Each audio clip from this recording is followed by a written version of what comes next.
Hello friends, welcome to South Indian Culinary YouTube channel.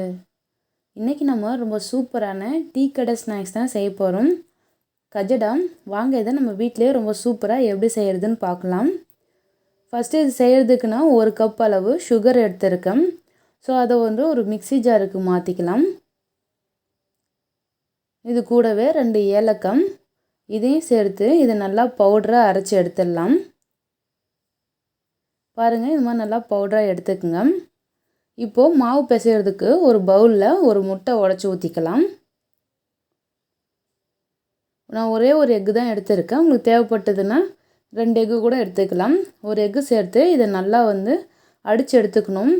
Egg எந்த அளவுக்கு நம்ம நல்லா நொர வர அளவுக்கு அடிக்கிறோமோ அந்த அளவுக்கு கேக் நல்லா உள்ள சாஃப்ட்டா இருக்கும் சாப்பிட. பாருங்க இந்த அளவுக்கு இத நொர வர அடிச்சு எடுத்துட்டு இப்போ இதோட 2 கப் அளவு மைதா சேர்த்துக்கலாம். உங்களுக்கு மைதா தேவையில்லைன்னா நீங்க கோதுமை கூட சேர்த்துக்கலாம். நான் மைதா தான் சேர்த்து பண்றேன். இது கூடவே 1/2 கப் அளவு ரவை சேர்த்துக்கலாம். அரைச்சு வச்சிருக்க sugar சேர்த்துக்கலாம்.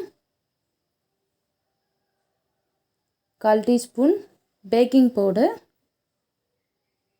1/4 டீஸ்பூன் உப்பு, நெய் ஒரு 2 டீஸ்பூன் அளவுக்கு நெய் சேர்த்துக்கங்க. நெய் சேர்த்து பிசையும் போது நல்லா சாஃப்ட்டா வரும். கையிலலாம் ஒட்டாமலும் இருக்கும். இப்போ தண்ணி சேர்க்காம இதுல நல்லா நம்ம mix பண்ணிக்கலாம்.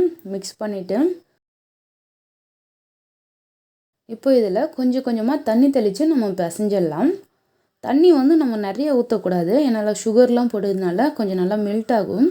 சோ அதனால கொஞ்சம் கொஞ்சமா தண்ணி தெளிச்சு நல்லா மாவு பிசையணும். பாருங்க இந்த அளவுக்கு நல்லா சாஃப்ட்டா பிசைஞ்சிட்டுங்க.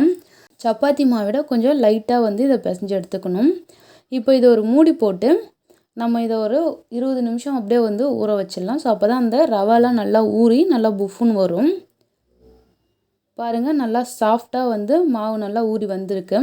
இப்போ நம்ம பிசைஞ்சு வச்சிருக்க மாவுல சின்னதா ஒரு பால் எடுத்து இப்போ எண்ணெயில நம்ம போட்டுடலாம்.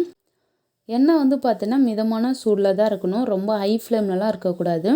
ஏன்னா மேலே உடனே கருகிடும். உள்ள நம்ம மாவு வேகாது. ஏன்னா நம்ம மாவு தான் உருண்டையா எடுத்துருக்கோம். சோ உள்ளலாம் நல்லா வெந்து வரணும்.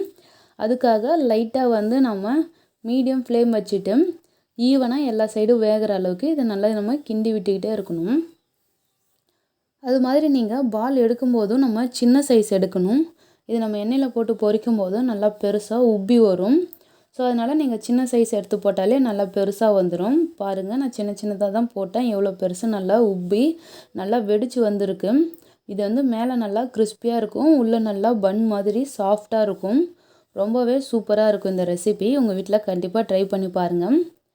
பாருங்க இது நல்லா நம்ம எண்ணெயில புரட்டி விட்டுக்கிட்டே இருக்கணும். இல்லனா ஒரு பக்கமாவே கருகிடும்.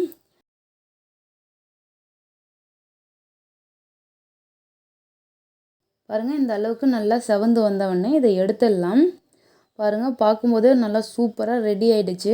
மேலே நல்லா கிறிஸ்பியா உள்ள நல்லா சாஃப்ட்டா ரெடி ஆயிருக்கு. இது ரொம்பவே சூப்பரா இருக்கும். பாருங்க நல்லா வெடிச்சு டீ கடையில விக்கிற மாதிரியே நல்லா ரெடி ஆயிடுச்சு.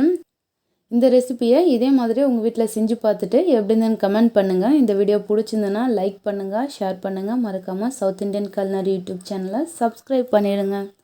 Thank you for watching.